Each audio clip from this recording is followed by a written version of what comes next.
main joke might only be a darts match, but us British has still got to try and hammer these Germans. What for? Because they're the bastards that bombed me granny. This is the story of Auf Wiedersehen Pet, the drama about a gang of British workmen abroad whose 60 million viewers took to their hearts. They were just fantastically drawn characters, you know, beautifully written. We loved letting these wild and wonderful personalities into our living rooms. They're ordinary people doing just really ordinary things, like, oh, scratching his arse. Everyone does that, don't they? To Spain, the East Midlands to Arizona, and from ITV to the BBC. Brits abroad. That was the first time it ever been done to me. Everything just gelled. Location, casting particularly, the theme tune. Wonderful.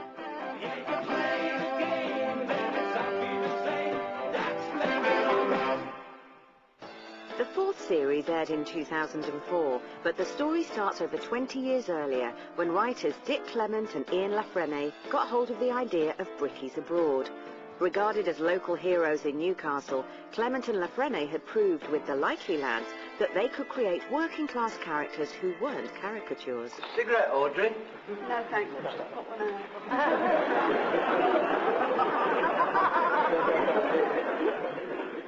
Why don't you come out with me? Why don't you come out with me? Large one, sir? Mind your own business. Really? Aided and abetted by the brilliant Ronnie Barker, Clement and Lafrene could also find comedy and unlikely settings, like Slade Prison in Porridge. Oh, prisoners 1, system 0. You can make a direct connection between Porridge and Auf Wiedersehen, you know, where prison is obviously, again, a confined environment. The big difference was that Porridge was an out-and-out comedy series. And we never saw Auf Wiedersehen as a comedy series per se. We regarded it as a drama series in the 60-minute format. But the original inspiration for Auf Wiedersehen Pet didn't come from the eventual writers, but from a BBC documentary filmmaker from Teesside, Frank Rodham. I've always wanted to, you know, shed light on common experience. Actually, that's a quote from Trotsky, you know, but at the same time, it was also something that within the BBC that we felt, and also the class I come from, industrial working class from the north of England, I wanted our voices to be heard correctly. We may also have Frank Rodham to thank for much of what modern television is up to, as he was the creator of the 1970s docusoap, The Family. Now you stop being cheeky. Auf Wiedersehen Pet was very much a television drama of its time.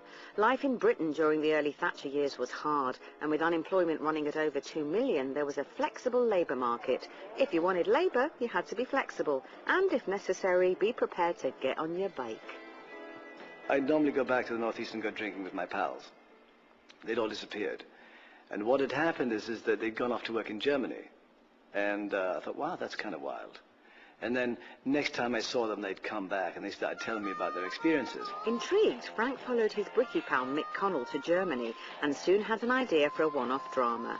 But it would have to be put on hold as he was about to direct a feature film. So it was Guten Tag to Quadrophenia and Auf Wiedersehen to Auf Wiedersehen. What did you mean? What you doing here then? But the Geordie bricklayers in Germany were never far from his thoughts. So after finishing Quadrophenia, Hodds replaced Mods, and Frank goes to Hollywood. Yeah, you? To get things moving.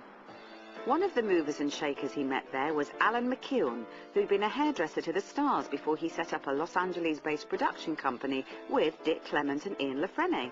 The company, Wits End, masterminded ITV's post-war drama Shine on Harvey Moon, and McKeown & Co. were always on the lookout for new ideas. I met with him, and he gave me one of those ideas that you just dream about hearing. Geordie bricklayers working in Germany. One line. And I just loved it. We immediately kind of thought that sounded right up our street. Just instinctively we felt that was something we could do. Ian was just besotted by the idea and said, look, I want to go and write this. I want to go home now and write it this afternoon. And within half an hour, Ian came back to us and said, Auf Wiedersehen Pet. Just the greatest title. It was now Alan McKeown's job to sell Auf Wiedersehen Pet as a one-off drama, but Central TV liked the idea so much they asked for a series of 13 episodes by Thursday. That put Frank out of the picture because of film commitments, so it was left to Frank's pal Mick Connell to accompany Witzend on another fact-finding trip to Germany in his role as technical advisor. We got to Dusseldorf Airport and Mick was arrested because of some misdemeanors he'd committed when he was a bricklayer in Germany. Gave it great authenticity, though, didn't it? Oh, yeah. Being arrested. You immediately thought, there must be a series here if this guy's been arrested. A technical advisor. Scripts, because we all hero worship Dick and Ian from the Likely Lads and things like that, and when we read them, the obvious part that everybody wanted was Oz. You know, everybody wanted to be Oz, and my wife said straight away when she read it, "You're not Oz, go for Neville." Before settling on acting as a career, Kevin Whately had played it safe training as an accountant. He started with parts in cop shows like Juliet Bravo and Shoestring. Great, thanks. And Real Madrid had a home game on Sunday. No thanks, I'll be at the bullfight. Kevin also appeared in several BBC plays, including The Dig. Before getting to use his own accent as Neville in Our Fear to Clock In was Tim Healy, a former welder and paratrooper who had founded the Live Theatre Company with Kevin Whately's wife, Madeline Newton, and Jimmy Nail's sister, Val McLean. Healy's television debut was as a bingo caller in Coronation Street, but he came to the attention of Clement and Lafrene when he tackled his first proper television drama role opposite Dennis Waterman in the World Cup A Captain's Tale. Bastard! Hey, Rick, did you hear what he called me? Called me a bastard! I don't give a bugger for Sir Thomas Lipton or his bloody trophy. I don't give a bugger for England. But I care for us, right? West Auckland. They were all miners. So it was a great story. Anyway, Dick and Ian saw me in that, and then I got offered the part of Dennis in Our Wiedersehen. Dennis was the one who was kind of Mr. Solid that everybody looked to for answers. The rest of the lads want him to become this head figure. So he takes it on board, you know, because he hasn't got any choice really. This group needs someone of your eloquence to lead them. Harry. Yes, Ralph. What about this? But the part everybody was after was Leonard Jeffrey Osborne, known forevermore as Oz. Val McLean's brother, a builder with no serious acting aspirations, went along for an extra part and found himself in the running for Oz, even though his main performing experience was cavorting about the stage in the pub rock band The King Crabs. You walked in and he was Oz. He just was. And that doesn't happen with casting very often. It gives you chills when it happens. He looked at him and asked him if he'd done any theatre. He said, no, here at the theatre. Have you done any acting? No, I've never acted before. Like, you know. Why are you here? I said, well, I've just come along and said you wanted extras. I can remember saying to Martin McKean, well, what's this bloke, done? He said, well, he was in a pop group called The Crabs, and he just got out of prison. So I said, he sounds perfect. So we brought this bloke down. He was sitting in the reception, and I can remember Hazel, my secretary, saying to me, there's a horrible man in the reception. I said, oh, that'd be that bloke that they think might play Oz. And she said, oh, it's just horrible. So anyway, they brought in this bloke. It was Jimmy Nail. And he couldn't have been more charming. Ah, bollocks, man! He was one of those fantastic creations like Alf Garnett or Yosser Hughes or whatever. Just a huge comedy character that could say and do absolutely anything. Thank you, friend. And donkey shake to you too, pal. Dennis and Neville would meet more memorable characters on their journey with Oz. The job of making Brummy Barry likeable as well as boring was given to Timothy Spall, who was proving to be the most versatile actor of the troupe. He'd worked before with director Roger Bamford in The Brill Cream Boys and appeared in Frank Rodham's Quadrophenia. As Wayne, Ladies' Man, Diamond Geezer and Ronnie Wood look-alike, Gary Holton had also been in Quadrophenia, but he was best known as lead singer of the Heavy Metal Kids.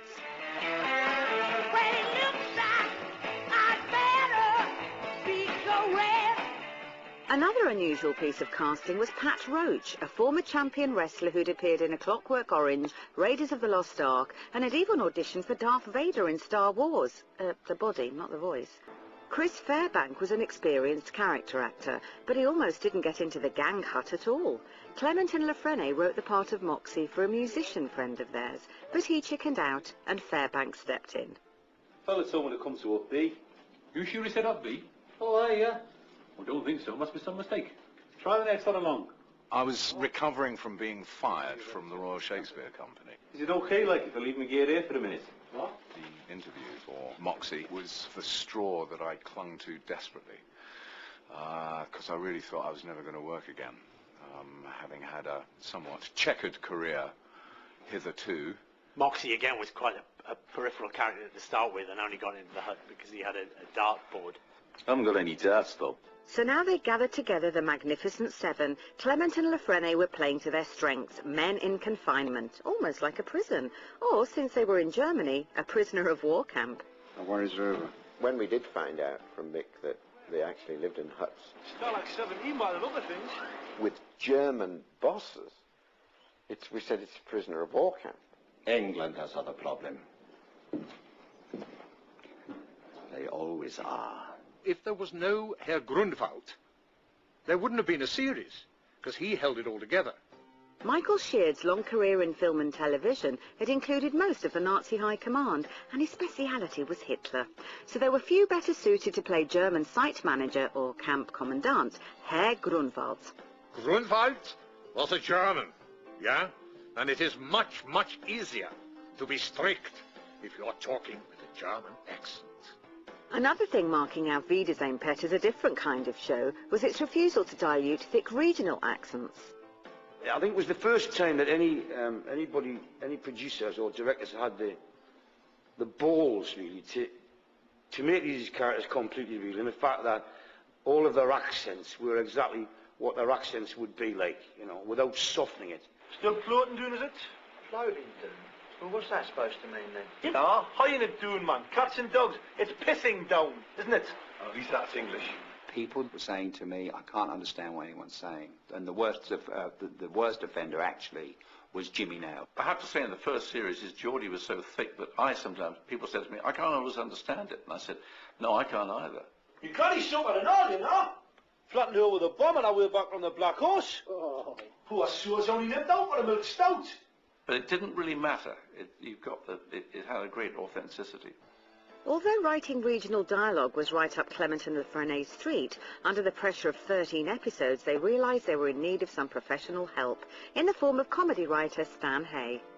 I don't know who suggested Stan, but he was great. They got a bit overstretched in terms of the writing. Dick and Ian were also doing Water at the time, this film with Billy Connolly.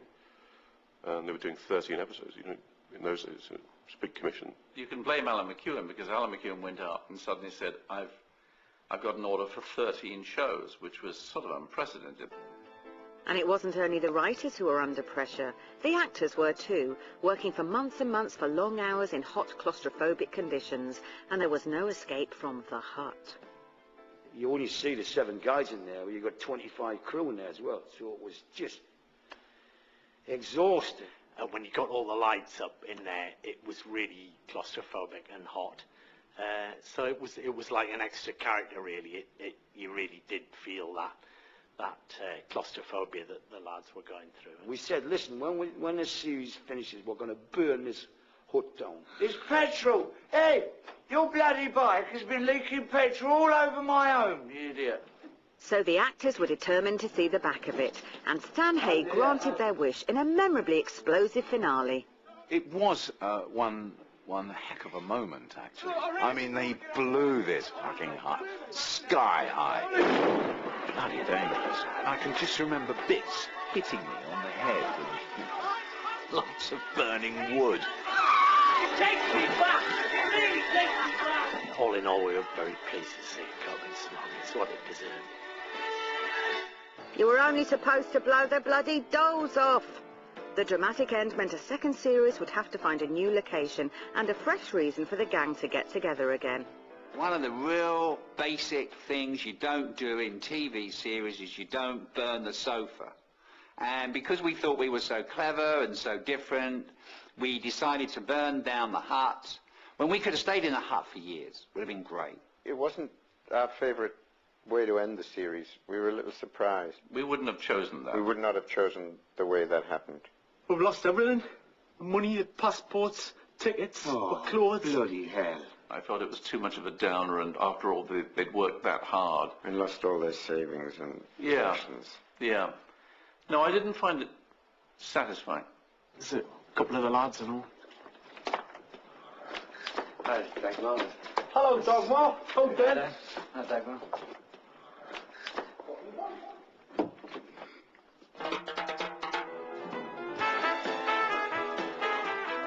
It really was Auf Wiedersehen, Pet, as everyone went their separate ways.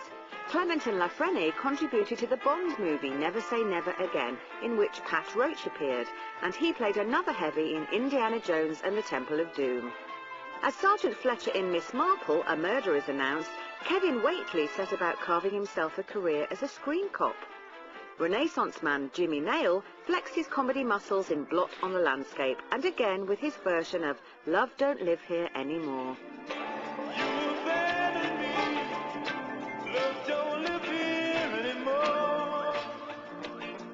Gary Holton rehashed his lovable Cockney rogue in a series of Tennant's TV commercials.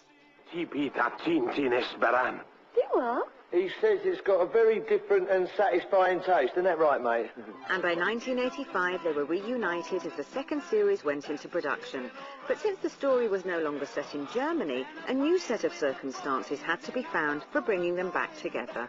Each one of us knows that if the chips were down, we're in dire straits, like, all they'd have to do is to send out an SOS and the others would come running. The whole point about Germany was you didn't have to contrive anything. Now, in Series 2, you had to create a reason why this particular disparate group, it would be rather like a platoon in the army, getting back together again in civilian life. And, you know, however clever you are, it was contrived, and we had to contrive it. But say you something. You ever want to get this place finished, you better look your mates up again. It soon became clear that Part 2 of Auf Wiedersehen, Pet wouldn't run as smoothly as Part 1. Central TV had been forced to move from Elstree Studios up to Lenton Lane in Nottingham because their franchise was in the Midlands. And there were a lot of technicians that just didn't want to move. You know, they were Londoners and they didn't want to be in Nottingham, so there was a lot of bad feeling there and a lot of juggling between the management and the unions going on. It's a bit restricting in other areas, isn't it? Honestly, you're so old-fashioned in some ways, Never. I mean, I know they're in the next room, but you don't have to run both bat taps every time we make love. We'd be acting away and doing our thing, and all of a sudden the lights would go out, and they'd say, right, well, we're off then, we'll see you tomorrow. And we'd go, right, that's it then? And it wasn't just the crew who were playing up, the cast were too. A former new boy had become an old master. By then, Jimmy now had become an absolute torture, yeah. He was really difficult. He thought he knew a lot about filming. He thought he knew a lot about the shots, about how the angles. He thought he knew a lot about the script. He thought he wanted to rewrite his part. He was an all-round arsehole, yeah, he really was. Jimmy was a bit unhappy at times, and I seemed to take the brunt of it. But, you know, in the end, what he was unhappy with, it was his gut instinct was this was not as real as the first one. And you can't really argue with that. The antics of the Auf Wiedersehen pet lads in Spain were meat and drink to the British press, and the tabloids took a particular interest in the excesses of Gary Holton. Past midday, he couldn't remember his lines, I found.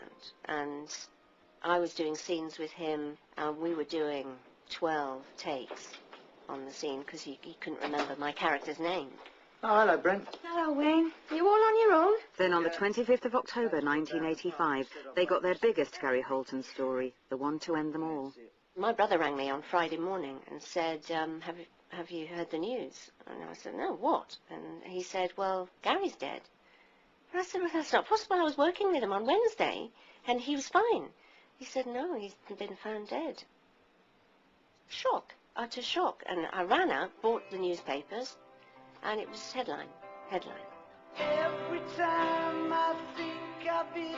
He was just a young lad, you know. He was a wonderful part of the team, and a very, very, very sad thing to happen. And I remember we had to just carry on filming, you know, as if that's the ruthlessness of this business, the fact that we hadn't finished the show when he died. So we basically given 2 days off, I think, then we had to come back and pretend he was still there. That was probably the hardest thing I've ever had to do in my life, really. God bless him. He was one of the Magnificent Seven. It was very difficult. We didn't know what we were going to do. I was driving home thinking, you know, what we're going to do the next 3 months. There's no question of any more filming. And by the time I got home, they were already on the phone to say, you're in on Monday, and we think we can save the series, and they'd rewritten it very fast. We had to write him out of one or two scenes, and even had to shoot a few shots with a double for Wayne, so that we could complete scenes that he'd begun. Remember they were winding him back on the monitor. Saying, oh, well, there, yeah, that's where Gary is, look there. It's 2 days after the poor guy died, you know, and we had to just pretend he was still there. So it was quite a horrific thing to have to do. So now we're going to film the interiors, knowing that in the exteriors we've got a dead actor. And we carried on, but if you watch the show, there's always someone saying, "Where's Wayne?" You're making a pathetic attempt to chat up the receptionist. There was always this nightmare of having to find a way of getting Wayne out of the picture before we did the interiors. I'll go and wake Wayne up. He's interested. I'll get a higher corporation with his subject. In terms of when someone dies, it does sort of take the edge off the show, yeah. After such a tough end to the series, it wouldn't have been a surprise if the team had banished Auf Wiedersehen, not to mention Hasta la Vista, from their phrase books, but they still got together occasionally. Tim Healy and Jimmy Nail worked together briefly on Educating Oz, a one-off public information film where Dennis tries to teach Oz the facts about AIDS. AIDS affects everybody, right? Everybody who has sex. Nah, maybe he's in America, but not on Dainsay, man. And returning to his performing roots, Jimmy reached #1 in the charts in 1991. And in the same year came Spender, Jimmy's own series about an undercover cop from Tyneside, which gave him a chance to twist Ian La Frenay's arm into writing for him. Jimmy and I become friends, and he said to me one day, why don't we do something together? This is not a good start, Spender. If I'm under wraps, I don't want the local plods to know who I am, okay? Never mind the local villains. Pat Roach carried on wrestling and in 1991 became European heavyweight champion. And he continued throwing his weight around in the cinema, teaming up with Michael Sheard in the final Indiana Jones film. Tim Healy returned to the stage and also played Dustman Foxy alongside Edward Woodward in Common as Muck. And the rest. There's no there, man. You spilt it. Now you sweep it up, otherwise I'm on the phone to your boss. Listen, missus, if you want the street clean, you do it. You've got the broom, and while you're at it, why don't you wrap yourself around your steer on a couple of times? You're a merciful old witch, man. In 1993, Timothy Spall got his own series, Frank Stubbs Promotes, and Chris Fairbank got jobs on everyone else's series. Cheers, Joe. My name's not Joe, it's John. While Kevin Whately established himself as another national favourite, the Uber sidekick Sergeant Lewis in Inspector Morse, the Wits End hit factory churned out another success in Lovejoy, adapted by Ian La Frenay and starring Ian McShane as the antique-dealing babe magnate. To some people, it's women that come first. To others, money, ambition, survival. For me, antiques. As for the original ideas man, Frank Rodham's projects included War Party, a movie set on a Native American reservation, and he proved his versatility by creating the TV cookery show MasterChef. In 2000, Tim Healy and Jimmy Nail got the gang back together in Newcastle for a tribute to the late actor Sammy Johnson, who played Jimmy's mate Stick in Spender. Concert for Sammy reunited most of the Geordie Mafia, and Dick Clement and Ian La Frenay were persuaded to write some one-off Auf Wiedersehen pet sketches. It was the first time we played these characters live, and we got this reaction like you wouldn't believe. The place went mad when we came on as Dennis Oz and Neville. I'd written to Dick and Ian, who were over in the States. They hadn't seen the show, to say thanks for the scripts. I wish you'd seen it. And Jimmy had flown out there and was staying with Ian at the time, and Tim Spall was out there making a movie, and they had a dinner with Frank Rodham. Frank and Jimmy had been sitting down and doing quite a lot of work on this, and they'd come up with the basic idea of the Middlesbrough Transporter Bridge. Designed by the Cleveland Bridge and Engineering Company of Darlington. What's our next stop?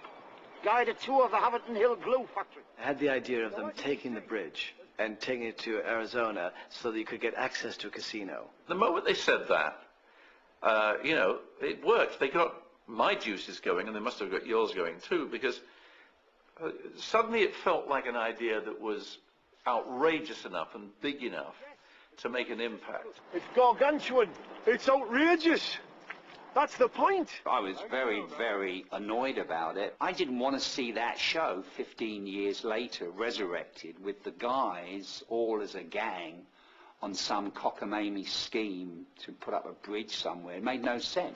But the third series went ahead all the same. The rights had reverted back to Frank Rodham, and he took it straight to the BBC, who could smell a popular hit. We said at the time, we said, if we're going to do it, let's make it even better than the first series. I liked it very much, and the fact that it connected with an audience was enormously gratifying. You're becoming a right expert on Indian folklore, aren't you, Bom? It's natural, isn't it? Come to a strange place, absorb the culture. Oh, yeah. When we were in Germany, I don't remember you boning up on Beethoven. I said to Dick and Ian not to do the show, and if they were going to do the show, to not call it our Wiedersehen pair. Despite McEwan's disgruntlement, a fourth series followed, set in another unlikely location, Cuba. The result being that a long-standing friendship was broken over a TV programme. I don't speak to Dick and Ian over it. And Ian's my best friend, and I love Ian. He was the best man at my wedding, and I've not spoken to Ian since. Besides producing his wife Tracy Ullman's TV shows, Alan McEwan has turned his attention to stage musicals, achieving success and acclaim with Jerry Springer The Opera. Pat Roach sadly died of cancer in 2004. Tim Healy has played to ecstatic audiences as Billy's dad in Billy Elliot the Musical. Timothy Spall is just about recognisable in the Harry Potter and Lemony Snicket movies. Jimmy Nail has been voicing Tesco adverts, and writers Clement and Lafrene recently adapted Jonathan Coe's The Rotters Club for TV featuring Chris Fairbank. But it was the original series of Auf Wiedersehen Pet that laid the foundations on which these towering careers were built and provided the bricks and mortar for much of that success. It's a young man's game, Bill. Soon we'll start looking like pensioners abroad, you know what I mean? We had some busting times out, didn't we? No. Without doubt, the genius lay in the writing. They're all just guys to me, you know, they're all like brothers. It's like a band of brothers. It sounds a cliche, but it was true in our case. We all love each other. You baldy old git! Well, I loved it, darling. I could go on all day, but we have had to narrow it down because, ladies and gentlemen, there's a guy at the back who already has the scissors out, and he's going to cut. And Michael Sheard, who played Herr Grumwald in the first series, died last week.